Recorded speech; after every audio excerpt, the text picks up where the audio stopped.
प्यार में काफ़ी अनलकी निकले पवन सिंह। सबसे पहले ने तो फांसी लगा ली और दूसरी जो पत्नी है उनसे अलग होना चाहते हैं पवन सिंह। अक्षरा सिंह के साथ रिश्ता की चर्चा तो पूरी जगह हुई, लेकिन इनका रिश्ता नहीं बन पाया।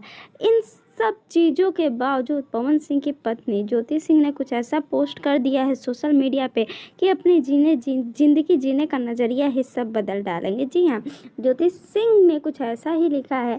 उससे पहले यही कहूँगी कि मेरे चैनल को सब्सक्राइब कर दें और वीडियो को लाइक करना बिल्कुल ना भूलें। बहुत सारे लोग इस समय आकांक्षा दुबे जी के मौत के बाद बहुत सारी चीज़ें पोस्ट करें, लेकिन ज्योति सिंह जी का पोस्ट कुछ ऐसा आया कि लोगों को अपनी ज़िंदगी पे यकीन हो जाएगा। ज्योति सिंह लिखती हैं कि हमें अपनी ज़िंदगी अपने आप जीनी चाहिए, अपने ऊपर जीना चाहिए, किसी और के ऊपर निर्भर नहीं होना चाहिए। ज्योति सिंह की ये लाइन लोगों को काफ़ी पसंद भी आ रही है और सोशल मीडिया पे काफ़ी ज़्यादा वायरल भी हो रही है। तो इस समय ज्योति सिंह जी अपने परिवार के साथ वादियों में घूम रही हैं और काफ़ी ज़्यादा खुश भी है। वीडियो कैसा लगा कमेंट में ज़रूर बताएं।